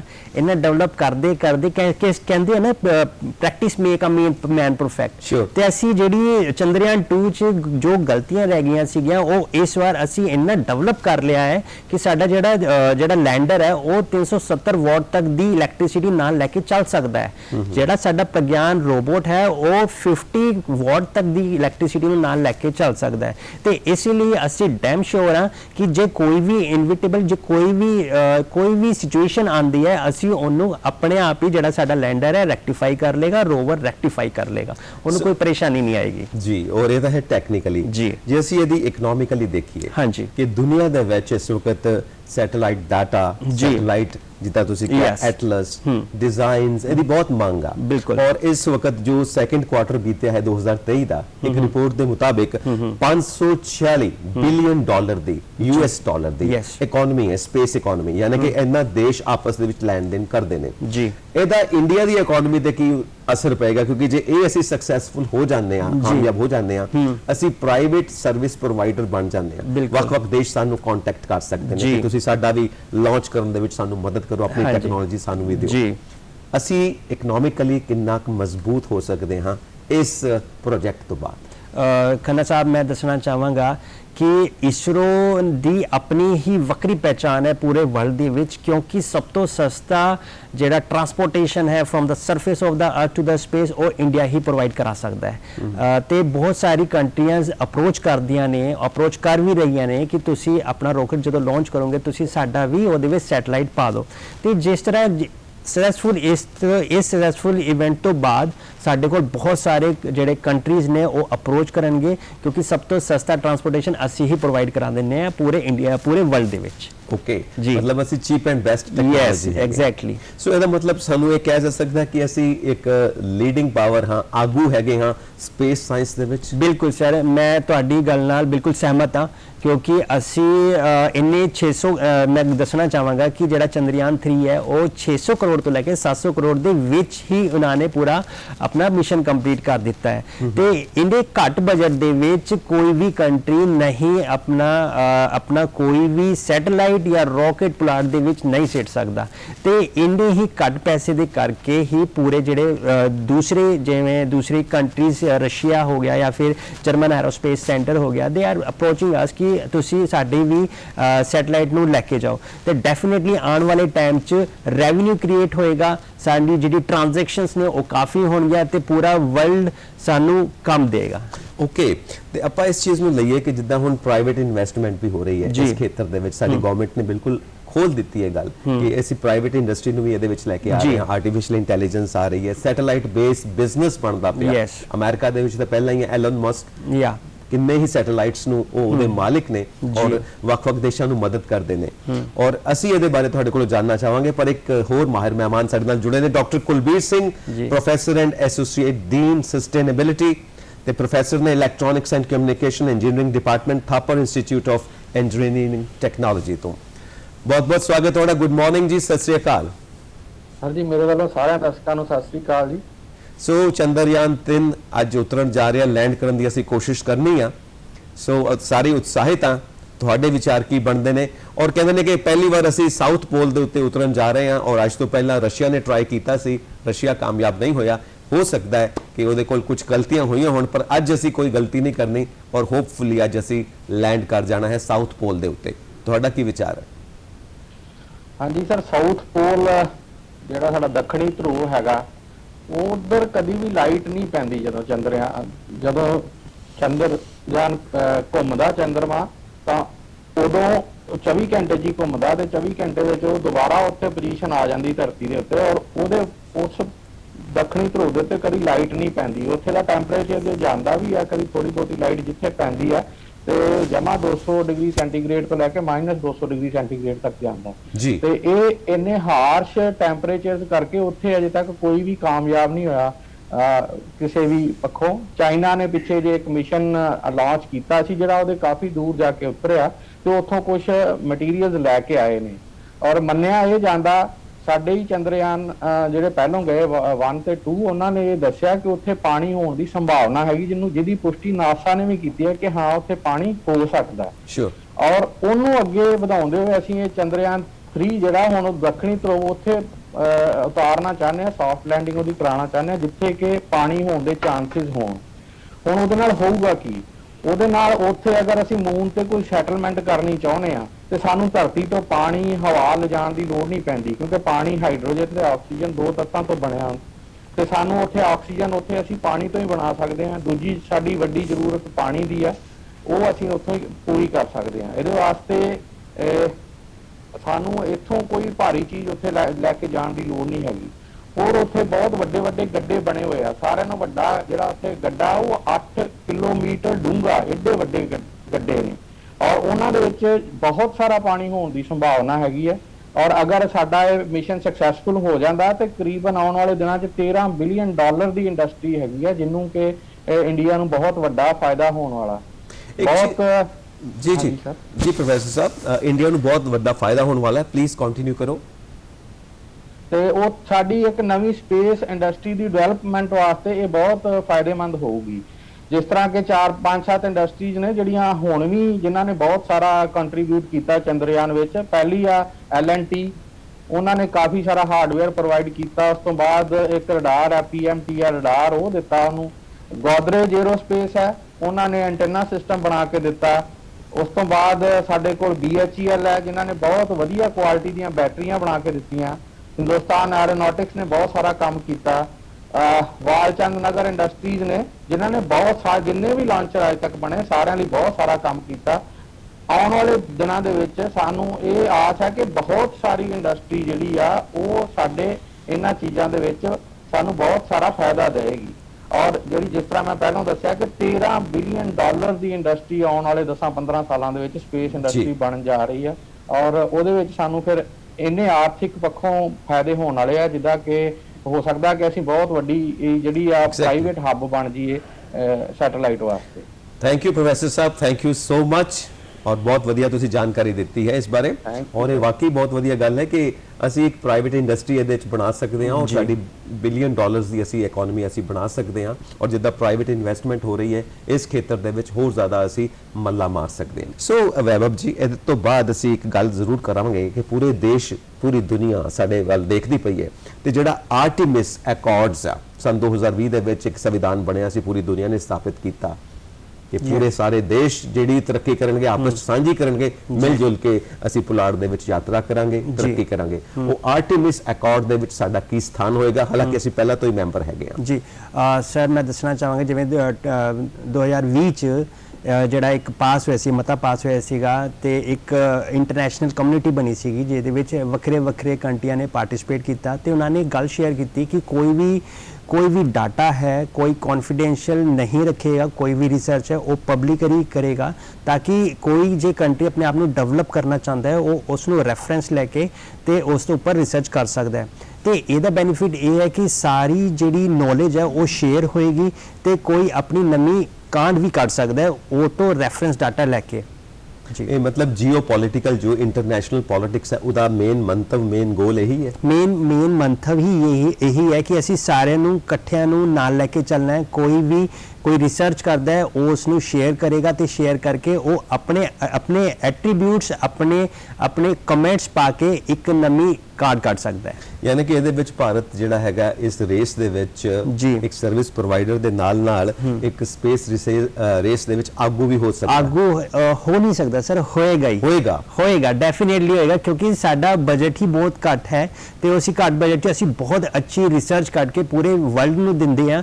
ਜਿਵੇਂ ਸਾਡੇ ਜਿਹੜਾ ਚੰਦਰਯਾਨ 1 ਹੈ ਉਸਨੇ ਦੱਸਿਆ ਹੈ ਸਾਨੂੰ ਕਿ ਸਾਡੇ ਜਿਹੜੀ ਚੰਦਰਮਾ ਦੀ ਧਰਤੀ ਉੱਥੇ ਵਾਟਰ ਕੰਟੈਂਟ ਨੇ, ਉੱਥੇ ਮੈਗਨੀਸ਼ੀਅਮ ਅਵੇਲੇਬਲ ਨੇ, ਐਲੂਮੀਨੀਅਮ ਅਵੇਲੇਬਲ ਨੇ ਤੇ ਇਲੈਕਟ੍ਰੋਨਸ ਵੀ ਅਵੇਲੇਬਲ ਨੇ। ਤੇ ਇਹ ਸਾਰੀ ਜਿਹੜੀ ਰਿਸਰਚ ਉਹਨੇ ਕੀਤੀ ਤੇ ਫਿਰ ਉਸ ਤੋਂ ਬਾਅਦ ਇਸਰੋ ਨੇ ਪੂਰੇ ਵਿਸ਼ਵ ਵਿੱਚ ਸਰਕੂਲੇਟ ਕੀਤਾ, ਪੂਰੇ ਵਿਸ਼ਵ ਨੂੰ ਦੱਸਿਆ ਕਿ ਸਾਡੇ ਚੰਦਰਯਾਨ 1 ਨੇ ਇਹ ਉਪਲਬਧੀਆਂ ਹਾਸਿਲ ਕਰ ਲਈਆਂ ਨੇ। ਤੁਸੀਂ ਵੀ ਰਿਸਰਚ ਕਰ ਸਕਦੇ ਹੋ, ਅਸੀਂ ਤੁਹਾਨੂੰ ਰਾਹ ਦਿਖਾਤਾ ਹੈ, ਚੱਲਣਾ ਹੁਣ ਤੁਸੀਂ ਹੈ। ਇਹਦੇ ਵਿੱਚ ਇੱਕ ਚੀਜ਼ ਦੱਸੀ ਜੋ ਪ੍ਰੋਫੈਸਰ ਕੁਲਬੀਰ ਜੀ ਨੇ ਕਿ ਜਿਸ ਧਰਤੀ ਦੇ ਉੱਤੇ ਜੋ ਚੰਦਰਮਾ ਦਾ ਸਾਊਥ ਪੋਲ ਦੱਖਣੀ ਧਰੁਵ ਹੈ ਉੱਥੇ ਸੂਰਜ ਨਹੀਂ ਆਉਂਦਾ, ਸੂਰਜ ਦੀ ਰੋਸ਼ਨੀ ਨਹੀਂ ਆਉਂਦੀ। ਇਹਦਾ ਮਤਲਬ ਉੱਥੇ ਬਹੁਤ ਠੰਡ ਹੋਏਗੀ, -200 ਡਿਗਰੀ ਤੋਂ +200 ਡਿਗਰੀ ਤੱਕ ਤਾਪਮਾਨ ਜਾਂਦਾ। ਹਾਂਜੀ, ਚੰਦਰਯਾਨ 3 ਇੰਨਾ ਟੈਕਨੀਕਲੀ ਮਜ਼ਬੂਤ ਹੈਗਾ ਕਿ ਇਸ ਵਾਤਾਵਰਣ ਨੂੰ ਸੰਭਾਲ ਸਕੇ। ਖੰਨਾ ਸਾਹਿਬ ਮੈਂ ਦੱਸਣਾ ਚਾਹਾਂਗਾ ਕਿ ਜਿੰਨੇ ਵੀ ਨੇ ਪੁਲਾੜ ਦੇ ਐਕਸਪੈਰੀਮੈਂਟਸ ਹੁੰਦੇ ਨੇ ਇਹ ਡਿਫੈਂਸ ਲੈਵਲ ਦੇ ਹੁੰਦੇ ਨੇ ਤੇ ਜਿਹੜੇ ਡਿਫੈਂਸ ਲੈਵਲ ਦੇ ਜਿਹੜੇ ਚਿਪਸ ਨੇ, ਜਿਹੜੇ ਮਾਈਕਰੋ ਕੰਟਰੋਲਰਸ ਨੇ ਜਾਂ ਟੈਲੀਮੈਟਰੀ ਟ੍ਰੈਕਿੰਗ ਐਂਡ ਕਮਾਂਡ ਸਿਸਟਮ ਤੁਸੀਂ ਕਹਿ ਲਓ, ਤੇ ਉਹਦੇ ਵਿੱਚ ਮਾਈਨਸ ਤੁਸੀਂ 300 ਤੱਕ ਵੀ ਲੈ ਕੇ ਜਾ ਸਕਦੇ ਹੋ। पॉजिटिव जैसी कहिए तो पॉजिटिव 180 डिग्री तो लैके 400 तक भी लैके जा सकते हो। यस, तो ਉਹਦੇ ਵਿੱਚ ਅਸੀਂ ਤੁਸੀਂ ਦੇਖਿਆ ਹੀ ਹੋਣਾ ਇੱਕ ਸੈਟੇਲਾਈਟ ਹੁੰਦੀ ਹੈ, ਸੈਟੇਲਾਈਟ ਨੂੰ ਅਸੀਂ 골ਡਨ ਕਵਰ ਕਰਕੇ ਰੱਖਦੇ ਹਾਂ। ਉਹ ਕਿਉਂ 골ਡਨ ਕਵਰ ਕਰਕੇ ਰੱਖਦੇ ਹਾਂ? ਕਿਉਂਕਿ 골ਡ is a good reflector of sun heat, right. ਤੇ ਜਿਹੜੇ ਉਹਦੇ ਵਿੱਚ ਕੰਪੋਨੈਂਟਸ ਲੱਗੇ ਹੁੰਦੇ ਨੇ, ਜਿਹੜੇ ਪੇਲੋਡਸ ਲੱਗੇ ਹੁੰਦੇ ਨੇ, ਉਹ ਸਨ ਦੀ ਹੀਟ ਤੋਂ ਆਪਣੇ ਆਪ ਨੂੰ ਬਚਾ ਕੇ ਬਹੁਤ ਅੱਛਾ ਆਪਟੀਮਾਈਜ਼ ਰਿਜ਼ਲਟ ਦੇ ਸਕਦੇ ਨੇ। ਸੇਮ ਐਜ਼ ਇਟ ਇਜ਼ ਜਿਵੇਂ ਸਾਊਥ ਪੋਲ ਤੇ ਇੰਨਾ ਠੰਡਾ ਹੈ ਤੇ ਸਾਡੇ ਜਿਹੜੇ ਇਕਵਿਪਮੈਂਟਸ ਲੱਗੇ ਨੇ ਉਹ -40 ਡਿਗਰੀ ਨੂੰ ਵੀ ਝੇਲ ਸਕਦੇ ਨੇ ਤੇ ਜ਼ਿਆਦਾ ਤਾਪਮਾਨ ਤੁਸੀਂ 300 ਵੀ ਲਗਾ ਲਓ, 400 ਵੀ ਲਗਾ ਲਓ, ਕਿਉਂਕਿ ਉਹ ਡਿਫੈਂਸ ਲੈਵਲ ਦੇ ਇਕਵਿਪਮੈਂਟ ਲੱਗੇ ਹੋਏ ਨੇ। ਸੋ ਉੱਥੇ ਹੁਣ ਭਾਰਤ ਮਦਦ ਕਰ ਸਕਦਾ ਹੈ ਕਿ ਅਸੀਂ ਉੱਥੇ ਇੱਕ ਪਰਮਾਨੈਂਟ ਕਲੋਨੀ ਬਣਾ ਸਕਦੇ ਹਾਂ, ਕੋਈ ਉੱਥੇ ਬਸਤੀ ਵਸਾ ਸਕਦੇ ਹਾਂ। ਜਿਵੇਂ ਮੈਂ ਪਹਿਲਾਂ ਕਿਹਾ ਸੀ ਆਈਸਕ੍ਰੀਮ ਖਾਣ ਜਾ ਸਕਦੇ। ਸਰ ਦੇਖੋ, ਅਸੀਂ ਜੇ ਸੋਚ ਸਹੀ ਰੱਖੀਏ ਤਾਂ ਅਸੀਂ ਸਭ ਕੁਝ ਪੋਸੀਬਲ ਹੈ। ਤੇ ਕਲੋਨੀ ਬਹੁਤ ਬਾਅਦ ਦੀ ਗੱਲ ਹੈ। ਸਭ ਤੋਂ ਪਹਿਲਾਂ ਤਾਂ ਸਾਡੀ ਜਿਹੜੀ ਬੇਸਿਕ ਰਿਕੁਆਇਰਮੈਂਟ ਹੈ ਸਾਨੂੰ ਉਹ ਲੱਭਣੀ ਪੈਣੀ ਹੈ। ਤੇ ਬੇਸਿਕ ਰਿਕੁਆਇਰਮੈਂਟ 'ਚ ਸਾਨੂੰ ਚਾਹੀਦਾ ਹੈ ਕਿ ਪਾਣੀ ਹੋਣਾ ਚਾਹੀਦਾ, ਉੱਥੇ ਮੈਗਨੈਟਿਕ ਫੀਲਡਸ ਹੋਣੀ ਚਾਹੀਦੀ ਨੇ, ਗ੍ਰੈਵਿਟੀ ਹੋਣੀ ਚਾਹੀਦੀ ਹੈ, ਕਿਉਂਕਿ ਗ੍ਰੈਵਿਟੀ ਬਹੁਤ ਇੰਪੋਰਟੈਂਟ ਰੋਲ ਪਲੇ ਕਰਦਾ ਹੈ। ਜਿਵੇਂ ਸਾਡੇ ਅਰਥ ਦੀ ਗ੍ਰੈਵਿਟੀ ਹੈ 9.8 ਮੀਟਰ ਪਰ ਸੈਕਿੰਡ ਸਕੁਅਰ, ਰਾਈਟ। ਤੇ ਉਹਦੇ ਵਿੱਚ ਜੇ ਗ੍ਰੈਵਿਟੀ ਹੋਏਗੀ ਤੇ ਅਸੀਂ ਸਰਫੇਸ ਤੇ ਚੱਲ ਸਕਾਂਗੇ, ਕੰਮ ਕਰ ਸਕਾਂਗੇ, ਸੋ ਸਕਾਂਗੇ, ਖਾ ਪੀ ਸਕਾਂਗੇ। ਲੇਕਿਨ ਜੇ ਗ੍ਰੈਵਿਟੀ ਨਹੀਂ ਹੋਏਗੀ ਉੱਥੇ ਸਾਨੂੰ ਬਹੁਤ ਸਾਰੀ ਪ੍ਰੋਬਲਮਸ ਨੂੰ ਫੇਸ ਕਰਨਾ ਪਏਗਾ। ਲੇਕਿਨ ਅਸੀਂ ਮਦਦ ਨਹੀਂ, ਅਸੀਂ ਆਪਣੀ ਜਿਹੜੀ ਆਸ ਹੈ ਉਹ ਖਤਮ ਨਹੀਂ ਕਰ ਸਕਦੇ। ਅਸੀਂ ਰਿਸਰਚ ਕਰਕੇ ਅਸੀਂ ਫਾਈਂਡ ਆਊਟ ਕਰ ਸਕਦੇ ਹਾਂ ਕਿ ਜੇ ਕੋਈ ਗ੍ਰੈਵਿਟੀ ਦਾ ਫੈਕਟਰ ਆਉਂਦਾ ਹੈ ਤੇ ਅਸੀਂ ਉਹਨੂੰ ਕਿਵੇਂ ਰੈਕਟੀਫਾਈ ਕਰਨਾ ਹੈ, ਕਿਵੇਂ ਅਸੀਂ ਉਸ ਦੇ ਉੱਪਰ ਕੰਮ ਕਰਕੇ ਉਹਦਾ ਸੋਲੂਸ਼ਨ ਕੱਢਣਾ ਹੈ। ਯਾਨੀ ਕਿ ਵੈਭਵ ਜੀ ਇਹ ਦੱਸ ਰਹੇ ਨੇ, ਮੈਂ ਆਪਣੇ ਦਰਸ਼ਕਾਂ ਨੂੰ ਦੱਸਣਾ ਚਾਹਾਂਗਾ ਕਿ ਜਿਸ ਥਾਂ ਦੇ ਉੱਤੇ ਇਹ ਉਤਰਨਾ ਹੈ ਯਾਨ, ਉੱਥੇ ਚੁੰਬਕ ਜਿਹੜੀ ਹੈ, ਜਿਵੇਂ ਧਰਤੀ ਦੀ ਚੁੰਬਕ ਹੈਗੀ ਆ ਦੱਖਣੀ ਧਰੁਵ ਤੇ ਉੱਤਰੀ ਧਰੁਵ, ਕਿ ਅਸੀਂ ਧਰਤੀ ਦੇ ਉੱਤੇ ਤੁਰ ਸਕਦੇ ਹਾਂ। ਗੁਰਤਵਾਕਰਸ਼ਣ, ਜੇ ਉੱਥੇ ਗੁਰਤਵਾਕਰਸ਼ਣ ਘੱਟ ਹੈ ਜਾਂ ਨਾ ਦੇ ਬਰਾਬਰ ਹੈ ਤੇ ਉੱਥੇ ਅਸੀਂ ਹਵਾ 'ਚ ਉੱਡੇ ਫਿਰਾਂਗੇ। ਤੇ ਫਿਰ ਅਸੀਂ ਕਲੋਨੀ ਕਿਵੇਂ ਵਸਾਉਣੀ ਹੈ, ਉੱਥੇ ਵਸਣਾ ਕਿਵੇਂ ਹੈ, ਇੱਕ ਸਮੱਸਿਆ ਹੋਏਗੀ। ਉਹ ਗ੍ਰੈਵਿਟੀ ਨਾ ਹੋਣ ਨੂੰ ਅਸੀਂ ਗ੍ਰੈਵਿਟੀ ਪੈਦਾ ਕਿਵੇਂ ਕਰਨੀ ਹੈ, ਉਹ ਵੀ ਇੱਕ ਸਮੱਸਿਆ ਹੋਏਗੀ। ਉਹਦੇ ਉੱਤੇ ਵੀ ਕੰਮ ਕਰਨਾ ਬਾਕੀ ਰਹੇਗਾ। ਬਿਲਕੁਲ। ਸੋ ਹੁਣ ਅਸੀਂ ਆਉਂਦੇ ਹਾਂ ਕਿ ਅੱਜ ਦਾ ਜੋ ਦਿਨ ਸ਼ੁਭ ਦਿਹਾੜਾ ਹੈ, ਸ਼ਾਮ ਨੂੰ ਜਦੋਂ ਲਾਈਵ ਟਰਾਂਸਮਿਸ਼ਨ ਸ਼ੁਰੂ ਹੋਣੀ ਹੈ 6 ਵਜੇ ਤੋਂ, ਤਾਂ ਉਹ ਕਿੱਦਾਂ ਹੋਏਗਾ, ਕਿੱਦਾਂ ਉਤਰੇਗਾ? ਤੁਸੀਂ ਕਿਹਾ ਕਿ ਅੱਜ ਅਸੀਂ ਕੋਸ਼ਿਸ਼ ਕਰਨੀ ਹੈ, ਜੇ ਅੱਜ ਅਸੀਂ ਨਹੀਂ ਉਤਰ ਪਾਉਂਦੇ ਤਾਂ 4 ਦਿਨ ਬਾਅਦ ਟਰਾਈ ਕਰਾਂਗੇ, ਯਾਨੀ ਕਿ ਪਲਾਨ B ਸਾਡੇ ਕੋਲ ਮੌਜੂਦ ਹੈ। ਬਿਲਕੁਲ। ਇਹਦੇ ਬਾਰੇ ਜ਼ਰਾ ਖੁਲਾਸਾ ਕਰੋ। ਸਰ ਅੱਜ ਅਸੀਂ ਜਿਵੇਂ ਤੁਸੀਂ ਦੱਸਿਆ ਕਿ ਅੱਜ ਅਸੀਂ ਟਰਾਈ ਕਰਾਂਗੇ ਲੈਂਡ ਕਰਨ ਦਾ। ਜੇ ਕੋਈ ਸਾਡਾ ਸੌਫਟਵੇਅਰ ਜਾਂ ਫਿਰ ਸਾਡਾ OBC ਔਨਬੋਰਡ ਕੰਪਿਊਟਰ ਸਿਸਟਮ ਜੇ ਅਲਾਉ ਨਹੀਂ ਕਰੇਗਾ, ਸਾਡਾ ਡਾਟਾ ਐਕੁਜੀਸ਼ਨ ਸਿਸਟਮ ਨਹੀਂ ਅਲਾਉ ਕਰੇਗਾ, ਦੈਨ ਅਸੀਂ 4 ਦਿਨ ਬਾਅਦ ਅਸੀਂ ਫਿਰ ਦੁਆਰ ਤੋਂ 400 ਕਿਲੋਮੀਟਰ ਦੂਰ ਜਿਹੜਾ ਸਾਡਾ ਪ੍ਰੀ ਡਿਫਾਈਨ ਜਿਹੜਾ ਅਸੀਂ ਪਹਿਲਾਂ ਤੋਂ ਹੀ ਅਸੀਂ ਸੋਚ ਕੇ ਰੱਖਿਆ ਸੀ ਇੱਥੇ ਲੈਂਡ ਕਰਾਂਗੇ। ਜੇ ਇਨਵਿਟੇਬਲ ਜੇ ਕੋਈ ਹੋਰ ਸਮੱਸਿਆ ਆ ਜਾਂਦੀ ਹੈ, ਉਹਨੇ ਕੀ ਕਰਨਾ, ਆਪਣੇ ਆਪ ਨੂੰ ਇਨਹੇਲ ਕਰ ਲੈਣਾ ਤੇ ਫਿਰ ਅਸੀਂ 4 ਦਿਨ ਬਾਅਦ ਦੁਬਾਰਾ ਤੋਂ ਹੀ ਅਸੀਂ ਲੈਂਡ ਕਰਨ ਦੀ ਕੋਸ਼ਿਸ਼ ਕਰਾਂਗੇ ਜਿਹੜਾ 400 ਕਿਲੋਮੀਟਰ ਦੂਰ ਹੋਏਗਾ। ਮਤਲਬ ਜਿੱਥੋਂ ਅਸੀਂ ਗੱਲ ਸ਼ੁਰੂ ਕੀਤੀ ਸੀ, ਉਹ ਛੋਟਾ ਜਿਹਾ ਬੱਚਾ ਜੀ। ਮਿੱਟੀ ਦਾ ਘਰ ਬਣਾ ਕੇ ਕਹਿੰਦਾ ਕਿ ਮੈਂ ਇੱਕ ਦਿਨ ਚੰਦਰਮਾ ਦੇ ਉੱਤੇ ਆਪਣਾ ਘਰ ਬਣਾਉਣਾ ਹੈ, ਉਹ ਆਪਣਾ ਘਰ ਬਣਾਉਣ 'ਚ ਕਾਮਯਾਬ ਹੋ ਸਕਦਾ ਚੰਦਰਮਾ ਦੇ ਉੱਤੇ। ਬਿਲਕੁਲ ਸਰ, ਆਉਣ ਵਾਲੇ ਸਮਾਂ 'ਚ ਅਸੀਂ ਕੋਈ ਵੀ ਚੀਜ਼ ਨੂੰ ਨਾ ਨਹੀਂ ਕਰ ਸਕਦੇ ਕਿਉਂਕਿ ਸਾਡੇ ਕੋਲ ਟੈਕਨੋਲੋਜੀ ਇੰਨੀ ਹੋ ਗਈ ਹੈ। ਅਸੀਂ ਦੂਸਰੀ ਗੈਲੈਕਸੀ ਤੇ ਆਪਣਾ ਸਪੇਸ ਕਰਾਫਟ ਭੇਜ ਰਹੇ ਹਾਂ, ਅਸੀਂ ਮੰਗਲ ਗ੍ਰਹਿ ਤੇ ਭੇਜ ਰਹੇ ਹਾਂ, ਅਸੀਂ ਸਭ ਕੁਝ ਪੋਸੀਬਿਲਿਟੀਜ਼ ਅਸੀਂ ਕਰ ਰਹੇ ਹਾਂ। ਮੈਂ ਤੁਹਾਨੂੰ ਦੱਸਣਾ ਚਾਹਾਂਗਾ 2 ਸਤੰਬਰ ਨੂੰ ਇਸਰੋ ਸੈਟਰਨ 5 ਰਾਕਟ ਲਾਂਚ ਕਰ ਰਿਹਾ ਹੈ ਤੇ ਉਹ ਵੀ ਬੈਕ ਟੂ ਬੈਕ ਹੀ ਪਾਈਪਲਾਈਨ ਦੇ ਵਿੱਚ ਹੈ ਤੇ ਉਹਦਾ ਵੀ ਕੰਮ ਇਹੀ ਹੋਏਗਾ ਕਿ ਜਿਹੜਾ ਸੋਲਰ ਦਾ ਪਲਾਜ਼ਮਾ ਹੈ ਉਹ ਕਿਵੇਂ ਕੰਮ ਕਰ ਰਿਹਾ ਹੈ, ਕਿਵੇਂ ਸਾਡੇ ਜਿਹੜਾ ਸੋਲਰ ਸਟ੍ਰੋਮ ਹੁੰਦਾ ਹੈ, ਸੋਲਰ ਸਟ੍ਰੋਮ ਧਰਤੀ ਤੇ ਆਂਦਾ ਹੈ, ਉਹ ਮੈਗਨੈਟਿਕ ਫੀਲਡ ਉਹਨੂੰ ਕੱਟ ਆਊਟ ਕਰ ਦਿੰਦੀਆਂ ਨੇ। ਉਹਦੀ ਉਹਦੇ ਉੱਪਰ ਇਨਵੈਸਟੀਗੇਸ਼ਨ ਕਰਨ ਲਈ ਅਸੀਂ 2 ਸਤੰਬਰ ਨੂੰ ਸਵੇਰੇ 9:10 ਤੇ ਰਾਕਟ ਲਾਂਚ ਕਰ ਰਹੇ ਹਾਂ ਤੇ ਅਸੀਂ ਆਉਣ ਵਾਲੇ ਸਮਾਂ 'ਚ ਕਹਿ ਸਕਦੇ ਹਾਂ ਕਿ ਜੋ ਅਸੀਂ ਸੋਚ ਰਹੇ ਹਾਂ ਉਹ ਸਭ ਪੋਸੀਬਲ ਹੋ ਸਕਦਾ ਹੈ। ਯਾਨੀ ਕਿ ਇਸਰੋ ਬਹੁਤ ਅੱਗੇ ਵਧਦਾ ਪਿਆ ਹੈ ਜੀ। ਤੇ ਸਾਰੀ ਦੁਨੀਆ ਦੀਆਂ ਜਿਹੜੀਆਂ ਸਪੇਸ ਰਿਸਰਚ ਸਾਰੀਆਂ ਏਜੰਸੀਆਂ ਨੇ ਉਹ ਇਸਰੋ ਨੂੰ ਦੇਖ ਰਹੀਆਂ ਨੇ। ਬਿਲਕੁਲ। ਸੋ ਇਹ ਹੁਣ ਤੁਸੀਂ ਦੱਸੋ, ਇੱਕ ਫਿਲਮ ਵਾਕਨ ਕਿ ਮੂਵੀ ਚੱਲਦੀ ਪਈ ਹੈ ਔਰ ਉਹ ਉਤਰਨ ਦੀ ਕੋਸ਼ਿਸ਼ ਕਰਦੇ ਪਏ ਆ, ਉਤਾਰਨ ਦੀ ਕੋਸ਼ਿਸ਼ ਕਰਦੇ ਪਏ ਆ, ਫਿਰ ਉਸ ਤੋਂ ਬਾਅਦ ਕੀ ਹੋਏਗਾ, ਅੱਗੇ ਕੀ ਹੋਏਗਾ, ਕਿੱਦਾਂ ਖੁੱਲੇਗਾ, ਉਹਦੇ ਵਿੱਚੋਂ ਛੋਟਾ ਜਿਹਾ ਯੰਤਰ ਬਾਹਰ ਨਿਕਲੇਗਾ, ਇਹ ਸਭ ਦੱਸੋ। ਉਹ ਵਿਕਰਮ ਦੀ ਸਥਾਪਨਾ ਕਿਵੇਂ ਹੋਏਗੀ? ਸਰ ਦੇਖੋ, ਵਿਕਰਮ ਜਿਵੇਂ ਹੀ ਲੈਂਡ ਅਪ ਕਰੇਗਾ ਉਹਦੇ ਵਿੱਚੋਂ ਪ੍ਰਗਿਆਨ ਸੇਫਲੀ ਆਪਣੇ ਸਰਫੇਸ ਤੇ ਆਏਗਾ। ਉਹਦੇ ਵਿੱਚ 2 ਇੰਸਟਰੂਮੈਂਟਸ ਲੱਗੇ ਨੇ, ਲਿਬਸ ਤੇ ਐਪੈਕਸ। ਜਿਹੜਾ ਐਪੈਕਸ ਹੈ, ਐਪੈਕਸ ਦਾ ਕੰਮ ਕੀ ਹੈ? ਐਪੈਕਸ ਦਾ ਕੰਮ ਹੈ ਕਿ ਜਿੰਨੀ ਵੀ ਉਹਦੀ ਸੋਇਲ ਹੈ ਉਹ ਉਸ ਤੇ ਕੰਮ ਕਰੇਗਾ, ਸੈਂਪਲ ਚੱਕੇਗਾ, ਮਿੱਟੀ ਚੱਕੇਗਾ, ਉਸ ਉੱਪਰ ਇਲੈਕਟ੍ਰੋਨ ਫਾਈਂਡ ਕਰੇਗਾ ਕਿ ਉਹਨਾਂ ਦੀ ਮਿੱਟੀ 'ਚ ਕਿੰਨੇ ਇਲੈਕਟ੍ਰੋਨਸ ਨੇ, ਕਿੰਨੇ ਆਇਨਸ ਨੇ। ਫੋਰ ਐਗਜ਼ਾਮਪਲ ਮੈਂ ਦੱਸਣਾ ਚਾਹਾਂਗਾ, ਜਿਵੇਂ ਸਾਡੇ ਇੰਡੀਆ 'ਚ ਬਲੈਕ ਮਿੱਟੀ, ਕਾਲੀ ਮਿੱਟੀ ਹੁੰਦੀ ਹੈ, ਲਾਲ ਮਿੱਟੀ ਹੁੰਦੀ ਹੈ, ਭੂਰੀ ਮਿੱਟੀ ਹੁੰਦੀ ਹੈ, ਉਹਨਾਂ ਦੇ ਵਿੱਚ ਵੱਖਰੇ ਵੱਖਰੇ ਖਣਿਜ ਲਵਣ ਅਵੇਲੇਬਲ ਹੁੰਦੇ ਨੇ। ਤੇ ਸੇਮ ਇਸੇ ਤਰ੍ਹਾਂ ਜਿਹੜਾ ਐਪੈਕਸ ਦਾ ਕੰਮ ਹੈ, ਪ੍ਰਗਿਆਨ ਜਿਹੜਾ ਰੋਬੋਟ ਹੈ, ਉਹ ਜਦੋਂ ਉਹਦੇ ਸੈਂਪਲ ਨੂੰ ਟੈਸਟ ਕਰੇਗਾ, ਉਹ ਫਾਈਂਡ ਆਊਟ ਕਰੇਗਾ ਕਿ ਇਲੈਕਟ੍ਰੋਨ ਕਿਵੇਂ ਨੇ ਤੇ ਇਲੈਕਟ੍ਰੋਨ ਡੈਂਸਿਟੀ ਜਿਹੜਾ ਇਕਵਿਪਮੈਂਟਸ ਲੱਗਾ ਹੈ ਉਹ ਇਲੈਕਟ੍ਰੋਨ ਡੈਂਸਿਟੀ ਇਹ ਹੁੰਦੀ ਹੈ ਕਿ ਇੱਕ ਛੋਟੀ ਜਿਹੀ ਮਿੱਟੀ, ਉਸ ਛੋਟੀ ਜਿਹੀ ਮਿੱਟੀ ਵਿੱਚ ਕਿੰਨੇ ਸਾਰੇ ਇਲੈਕਟ੍ਰੋਨਸ ਨੇ, ਘੱਟ ਇਲੈਕਟ੍ਰੋਨ ਨੇ, ਜ਼ਿਆਦਾ ਇਲੈਕਟ੍ਰੋਨ ਨੇ, ਬਹੁਤ ਜ਼ਿਆਦਾ ਇਲੈਕਟ੍ਰੋਨ ਨੇ ਜੀ, ਰਾਈਟ। ਕਿਉਂਕਿ electron is a good conductor of electricity, right. ਤੇ ਉਹ ਜਦੋਂ ਲੈ ਕੇ ਆਪਣੇ ਕੋਲ ਰੱਖੇਗਾ, ਉਹ ਇਲੈਕਟ੍ਰੋਨ ਡੈਂਸਿਟੀ ਉਹ ਡਾਟਾ ਟ੍ਰਾਂਸਮਿਟ ਕਰੇਗਾ ਵਿਕਰਮ ਨੂੰ ਤੇ ਵਿਕਰਮ ਡਾਟਾ ਟ੍ਰਾਂਸਮਿਟ ਕਰੇਗਾ ਆਪਣੇ ਜਿਹੜਾ ਟੈਲੀਮੈਟਰੀ ਟਰੈਕਿੰਗ ਐਂਡ ਕਮਾਂਡ ਸਿਸਟਮ ਹੈ ਰਾਮਨਗਰ ਕਰਨਾਟਕਾ ਦੇ ਵਿੱਚ, ਉੱਥੇ ਸਾਨੂੰ ਲਾਈਵ ਮੋਨੀਟਰਿੰਗ ਉਹਦਾ ਡਾਟਾ ਅਵੇਲੇਬਲ ਮਿਲ ਜਾਏਗਾ। ਇਸ ਦੇ ਨਾਲ ਸਾਡੇ ਜਿਹੜਾ ਇੱਕ ਹੋਰ ਸਿਸਟਮ ਪ੍ਰਗਿਆਨ ਵਿੱਚ ਲੱਗਾ ਹੈ, ਲਿਪਸ ਸਿਸਟਮ ਲੱਗਾ ਹੈ। LIPS means laser based system. Laser based system ਦਾ ਵੀ ਜਿਹੜਾ ਸਾਡਾ ਫੰਕਸ਼ਨ ਹੈ ਉਹ ਇਹ ਹੈ ਕਿ ਇੱਕ ਮਿੱਟੀ ਦੇ ਵਿੱਚ ਕਿੰਨਾ ਮੈਗਨੀਸ਼ੀਅਮ ਹੈ, ਕਿੰਨਾ ਕੈਲਸ਼ੀਅਮ ਹੈ, ਕਿੰਨਾ ਪੋਟੈਸ਼ੀਅਮ ਹੈ। ਕੁਐਸਚਨ ਇਹ ਰਾਈਜ਼ ਹੁੰਦਾ ਕਿ ਸਾਨੂੰ ਇਨਵੈਸਟੀਗੇਸ਼ਨ ਕਰਨ ਦੀ ਕੀ ਲੋੜ ਪਈ ਹੈ ਐਲੂਮੀਨੀਅਮ ਦੀ ਜਾਂ ਮੈਗਨੀਸ਼ੀਅਮ ਦੀ, ਕੈਲਸ਼ੀਅਮ ਦੀ। ਉਹਦਾ ਆਨਸਰ ਮੈਂ ਹੀ ਦੱਸਣਾ ਚਾਹੂੰਗਾ ਕਿ ਮੈਂ ਹੀ ਕੁਐਸਚਨ ਰੇਜ਼ ਕਰ ਰਿਹਾ ਤੇ ਉਹਦਾ ਆਨਸਰ ਵੀ ਮੈਂ ਹੀ ਦੱਸ ਦੂੰਗਾ। ਉਹਦਾ ਆਨਸਰ ਇਹ ਹੈ ਕਿ ਜੇ ਅਸੀਂ ਉੱਥੇ ਪਲਾਂਟ ਜਾਂ ਫਿਰ ਅਸੀਂ ਕੋਈ ਟਰੀ ਜਾਂ ਫਿਰ ਉੱਥੇ ਕੋਈ ਫੋਰੈਸਟ ਲਗਾਉਣਾ ਚਾਹੀਏ ਤੇ ਇੱਕ ਪੇੜ ਨੂੰ ਕਿੰਨੀ ਕੁਆਂਟੀਟੀ ਚਾਹੀਦੀ ਹੈ ਮੈਗਨੀਸ਼ੀਅਮ ਦੀ, ਕੈਲਸ਼ੀਅਮ ਦੀ ਜਾਂ ਐਲੂਮੀਨੀਅਮ ਦੀ। ਜੇ ਅਸੀਂ ਉੱਥੇ ਇੱਕ ਸੈਚੂਰੇਟਡ ਮਤਲਬ ਮਿਨੀਮਮ ਜੇ ਸਾਨੂੰ ਉੱਥੇ ਮਿਲ ਜਾਂਦਾ ਹੈ, then we can say that ਅਸੀਂ ਕਹਿ ਸਕਦੇ ਹਾਂ ਕਿ ਅਸੀਂ ਉੱਥੇ ਪੇੜ ਲਗਾ ਸਕਦੇ। ਜੇ ਪੇੜ ਲੱਗੇ ਤਾਂ ਡੈਫੀਨੇਟਲੀ ਅਸੀਂ ਇੱਕ ਨਵੀਂ ਸੋਚ ਲੈ ਕੇ ਆ ਸਕਦੇ ਹਾਂ।